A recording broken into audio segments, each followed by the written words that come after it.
नमस्कार, मैं डॉक्टर रवि राय आप सभी दर्शकों का हार्दिक स्वागत करता हूं। प्रिय दर्शकों, इस वीडियो में इस कार्यक्रम में बात होगी जन्म कुंडली में वर्गोत्तम ग्रहों के बारे में।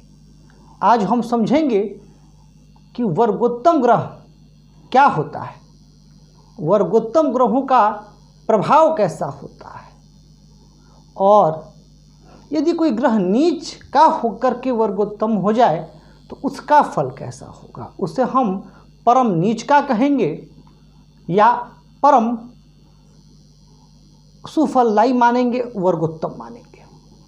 और यदि कोई ग्रह उच्च का होकर के वर्गोत्तम हो जाए तो उसका क्या प्रभाव होगा। इन तमाम विषयों पर हम बात करेंगे और हमेशा की तरह हमारी इस वीडियो में एक दर्शक के प्रश्न का उत्तर भी दिया जाएगा। तो आइए चर्चा प्रारंभ करते हैं। सबसे पहले समझते हैं वर्गोत्तम का अर्थ क्या हुआ। तो वर्गोत्तम का अर्थ हुआ वर्ग में उत्तम, यानी एक ऐसा ग्रह आपकी जन्म कुंडली का जो आपके लिए बहुत उत्तम फलदायी सिद्ध हो सकता है। तो यह स्थिति कब निर्मित होती है? तो यह स्थिति निर्मित होती है कि आपकी जन्म कुंडली में जो ग्रह जिस राशि पर हो, अगर नवमांश कुंडली में भी ग्रह उसी राशि पर हो तो उसे हम वर्गोत्तम कहते हैं। जैसे लग्न कुंडली जिसे हम D1 चार्ट कहते हैं और उसी तरह नवमांश कुंडली जिसे हम D9 चार्ट कहते हैं। तो दो तीन उदाहरण दे देता हूँ, आपको बड़ा क्लियर हो जाएगा। मान लेते हैं कि आपकी जन्म कुंडली में देवगुरु बृहस्पति स्थित हैं कर्क राशि पर और आपने नवमांश कुंडली देखा और नवमांश कुंडली में भी देवगुरु बृहस्पति कर्क राशि पर ही स्थित हैं, यानी वहाँ 4 अंक ही लिखा हुआ है। तो यह बहुत अच्छी स्थिति। अच्छा, जिन लोगों को समझने में दिक्कत होगी उनके लिए बता देता हूँ कि आप सिर्फ नंबर देखें। मान लेते हैं कि आपकी जन्म कुंडली में सूर्य जहाँ स्थित है वहाँ 4 अंक लिखा हुआ है। आपके असेंडेंट चार्ट में, लग्न चार्ट में, लग्न कुंडली में क्या लिखा हुआ है? सूर्य जहाँ स्थित है वहाँ 4। अब आप D9 चार्ट देखिए और जहाँ सूर्य स्थित है बस वहाँ का अंक देख लीजिए। इससे ज़्यादा आपको कुछ नहीं करना है। अगर वहाँ भी 4 लिखा हुआ है तो सूर्य आपके वर्गोत्तम हो गए। या कोई भी ग्रह जिस राशि में वह लग्न चार्ट में है, लग्न कुंडली में है, अगर उसी राशि पर नवमांश कुंडली में हो जाए तो ऐसा ग्रह वर्गोत्तम माना जाता है। एक उदाहरण और दे देता हूँ। बुध यदि आपके जन्म चार्ट में जहाँ स्थित है, अगर वहाँ 7 अंक लिखा हुआ है और D9 चार्ट में भी बुध जहाँ स्थित हैं वहाँ 7 अंक लिखा हुआ है, इसका अर्थ क्या हुआ? बुध आपकी जन्म कुंडली में वर्गोत्तम हो गए और वर्गोत्तम ग्रह बहुत ही शुभ फल प्रदान करते हैं। शास्त्रों में कहा गया है कि वर्गोत्तम ग्रह उच्च के ग्रह के समान जोरदार शुभ फल प्रदान करते हैं और उनके फलों में अभिवृद्धि होती है। यह तो एक साधारण सा नियम बता दिया गया, लेकिन वर्गोत्तम ग्रहों से जुड़े कुछ महत्वपूर्ण तथ्यों को हमें जानना चाहिए। एक तो होता है राशि वर्गोत्तम, जो मैंने आपको बताया।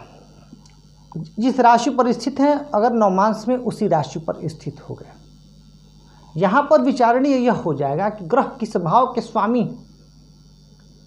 जैसे अगर वृश्चिक लग्न की कुंडली हो, देवगुरु बृहस्पति 5म भाव में हो जाएं और मीन राशि में, और नवमांश कुंडली में भी वह मीन राशि में ही हों, तब ऐसा जातक परम विद्वान होगा और ज्ञान की कई शाखाओं से उसका संपर्क रहेगा। तो अब यहाँ पर बहुत सारी बातें हैं। ग्रहों की प्रकृति क्या है और अगर उन ग्रहों की प्रकृति के साथ उन ग्रहों की डिग्री क्या है, उन ग्रहों में बल क्या है, इन सब बातों का विचार किया जाता है। जैसे यदि सूर्य, एक एग्जाम्पल देता हूँ आपको। सूर्य जो है वह अग्नि तत्व के ग्रह हैं।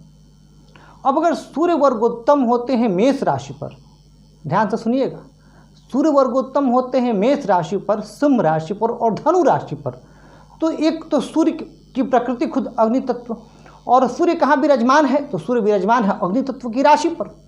तो यहाँ पर तत्व का भी समावेश हो रहा है, element, inclusion of element also. तो यहाँ पर क्या होगा कि सूर्य जबरदस्त शुभ फल देने वाले बन जाएंगे। ठीक उसी तरीके से यदि चंद्रमा जल तत्व के लिए जाने जाते हैं और चंद्रमा यदि कर्क राशि पर वर्गोत्तम हो जाएं तो चंद्रमा बहुत शुभ फल देने वाले बन जाएंगे। यानी हम देख रहे हैं कि राशि के साथ साथ तत्व की भी यहाँ पर महत्ता है, तत्व का भी महत्व है कि ग्रह किस तत्व के हैं और उस तत्व से क्या उनका मैच हो रहा है क्या। अब सूर्य देखिए, एक एग्जाम्पल दे रहा हूँ आपको, सूर्य जो है अग्नि तत्व के ग्रह हैं। अब अगर सूर्य किसी जल तत्व की राशि पर वर्गोत्तम होंगे, जैसे कर्क राशि, वृश्चिक राशि या मीन राशि, तो सुफल तो वहाँ भी आएंगे, क्योंकि शास्त्रों में जो कहा गया वो तो सत्य है, परंतु उतने सुफल नहीं आ पाएंगे जितने मेष, सिंह और धनु पर आते हैं। इसके अलावा अब कोई ग्रह यदि अष्टम का स्वामी हो, 12वें का स्वामी हो और वह वर्गोत्तम हो जाए तो वह उन भावों से संबंधित चीज़ों को बढ़ा देगा। और 12वां भाव क्या है, तो 12वां भाव व्यय का भाव है, तो व्ययाधिक्य करा देगा। परंतु यदि ग्रह पंचमेश हो और नवमेश हो, लग्नेश हो, दशमेश हो, चतुर्थेश हो अथवा केंद्र त्रिकोण के स्वामी या 11 धनिष्ठ लाभेश होकर के वर्गोत्तम हो तो वह बहुत शुभ फल देते हुए देखे जाते हैं। एक बात जो मैंने नोटिस की है कि यदि पंचमेश अथवा नवमेश वर्गोत्तम हो, आप लोग भी देखिएगा, अथवा लग्नेश भी, लग्नेश पंचमेश अथवा नवमेश वर्गोत्तम हो तो ऐसे जातकों की जो प्रतिभा है वह खूब चमकती है और ऐसे जातक मल्टी टैलेंटेड हो सकते हैं। यानी वह एक से ज़्यादा विषयों में समान रूप से माहिर हो सकते हैं।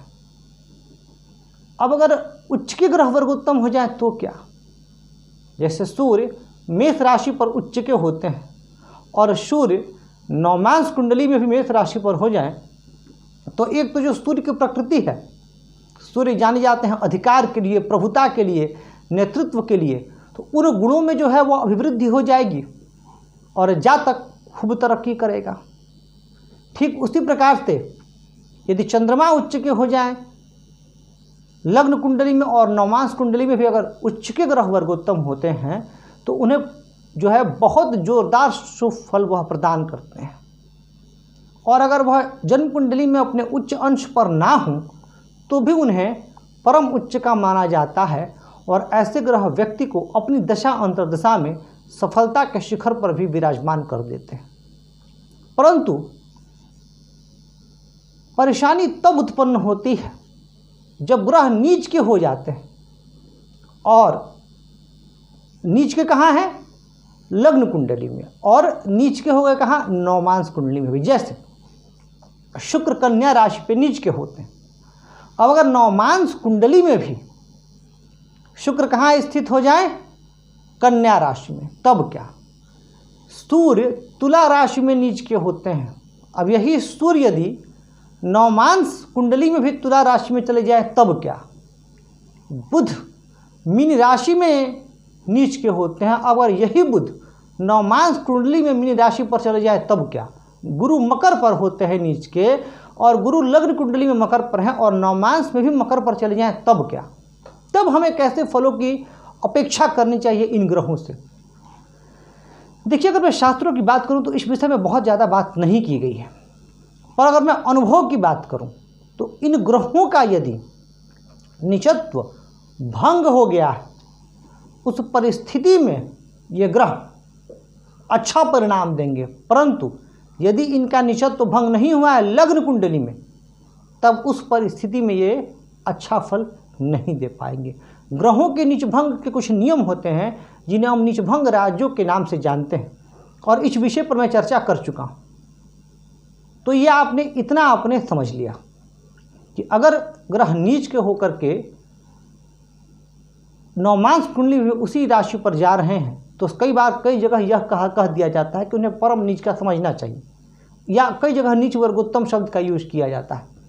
लेकिन अगर उनका नीच भंग हुआ है तब वह अच्छा फल देंगे अन्यथा वह बहुत अच्छा परिणाम नहीं दे पाएंगे। वर्गोत्तम की जब बात होती है तो एक सिद्धांत भाव वर्गोत्तम का भी है, जिस पर कम बात होती है, परंतु शास्त्रों में इसका भी उल्लेख मिलता है।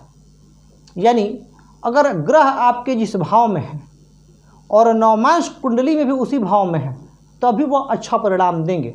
जैसे उदाहरण के लिए यदि किसी की जन्म कुंडली में शुक्र 12वें भाव में है और नवमांश में भी 12वें भाव में यदि स्थित हो जाए तो शुक्र को भाव वर्गोत्तम समझना चाहिए और शुक्र यहाँ पर बहुत ही अच्छे फल और परिणाम दे सकते हैं। तो प्रिय दर्शकों, ये था वर्गोत्तम ग्रहों से संबंधित कुछ सिद्धांत। और निसंदेह मैं कह सकता हूँ कि अगर ग्रह वर्गोत्तम हैं और अच्छे अंशों पर हैं, उन पर पाप प्रभाव ना हो तो और बेहतर। तो वर्गोत्तम ग्रह अपनी दशा अंतर्दशा में निसंदेह बहुत ही लाभ प्रदान करते हैं। अब कौन सा ग्रह वर्गोत्तम, जैसे सूर्य वर्गोत्तम होगा तो जातक को मान सम्मान की आकांक्षा रहेगी, चंद्रमा वर्गोत्तम होगा तो जातक घूमने फिरने का शौकीन होगा और चंद्रमा से संबंधित चीज़ों से लाभ होगा। मंगल वर्गोत्तम होगा तो ऐसे जातक को नेतृत्व के गुण रहेंगे और वह पुलिस, सेना, आर्मी इत्यादि में जा सकता है। ठीक उसी प्रकार यदि गुरु वर्गोत्तम हुआ तो ऐसे ही जातक ज्ञान, विवेक और बुद्धि में प्रवीण होंगे। न्याय, कानून, शिक्षा और ज्योतिष शास्त्र इत्यादि में उनकी रुचि होगी। बुध वर्गोत्तम हुआ तो वाणी बहुत अच्छी होगी और बहुत अच्छे बिजनेसमैन हो सकते हैं। शुक्र वर्गोत्तम हुआ तो फैशनेबल होंगे, सौंदर्य के प्रति विशेष रुचि, कलाप्रिय और लोकप्रिय होंगे। और शनि वर्गोत्तम हुए तो ऐसे जातक शांत, धीर, गंभीर, जीवन में धीरे धीरे प्रगति करने वाले और एक दिन सफलता के शिखर पर पहुंचने वाले हो सकते हैं। राहु वर्गोत्तम हुए तो छल, प्रपंच, कूटनीति, षड्यंत्र इत्यादि में माहिर और राजनीतिक दांव पेच को बहुत शीघ्र समझने वाले होंगे। और यदि कहीं पंचम इत्यादि में होकर के वर्गोत्तम हो गए तब ऐसे जातक अत्यंत बुद्धिमान और बहुत शार्प माइंडेड होते हैं। और अगर केतु वर्गोत्तम हुए तो सूक्ष्म और गूढ़ विज्ञान, आध्यात्म की बातें और मन में थोड़ी सी चंचलता और चित्त में बेचैनी का दे सकते हैं, परंतु यह बेचैनी अध्ययन से संबंधित होगी या गुढ़ से गुढ़तम विद्याओं और रहस्यों को जानने के लिए होगी। तो यह सभी ग्रहों का अपना अपना स्वभाव है, अपनी अपनी प्रकृति है और ग्रह अपनी प्रकृति और अपने स्वभाव के अनुरूप ही परिणाम प्रदत्त करेंगे। अब बात करते हैं एक दर्शक के प्रश्न की, और इन्होंने पूछा है कि अच्छा, इनका नाम है दीपेश, और दीपेश जी ने पूछा है कि कुंडली के 9वें भाव में बुध राहु युति का प्रभाव क्या होगा। दीपेश जी, मैं आप सभी लोगों से कहता हूं कि जब भी आप अपना डेट ऑफ बर्थ दें, अपना जब कोई भी प्रश्न पूछे तो अपना डेट ऑफ बर्थ अवश्य दे दिया करें। अब यहाँ पर यह बिल्कुल क्लियर नहीं है कि किस राशि पर है। अब बुध राहु की युति जड़त्व योग बहुत अच्छा परिणाम नहीं देती है, भाग्य में विलंब कराएगी, आपको आपके कार्यों में सफलता नहीं मिलेगी, आपको आपके कार्यों का यश भी नहीं मिलेगा। परंतु यदि यही युति कन्या राशि पर हो गई तो कई बार भाग्य में आशातीत और अचानक लाभ भी दे देगी। तो यहाँ पर इस प्रश्न का जो है पूर्ण उत्तर मैं नहीं दे पाऊँगा, क्योंकि पूर्ण आपने प्रश्न ही नहीं पूछा। परंतु इतना याद रखिएगा कि 9वें भाव में अगर जड़त्व योग होगा तो कई बार व्यक्ति के भाग्य में अवरोध, भाग्य में बाधाएं, धर्म से विमुखता या धर्म को शंका की दृष्टि से देखना या धर्म के किसी नए आयाम की ओर उन्मुख होना, ये चीज़ें जो है वो व्यक्तित्व में समाहित होती हैं। तो इसका भी आपको ध्यान रखना है। तो प्रिय दर्शकों, मुझे पूरी उम्मीद है और पूरा विश्वास है कि आप लोग इस वीडियो को पसंद कर रहे हैं, इस कार्यक्रम को पसंद कर रहे हैं, और कहना चाहूँगा आपसे कि इसे ज़्यादा से ज़्यादा प्रचारित करें ताकि ज्योतिष का यह जो ज्ञान है वह सभी तक पहुँचे। तो इस वीडियो में आज के लिए बस इतना ही। आपसे इजाज़त लेता हूँ, परंतु ऐसे ही हम बात करते रहेंगे ज्योतिष के तमाम बिंदुओं पर और ज्योतिष के तमाम राजयोगों और दुर्योगों पर। धन्यवाद।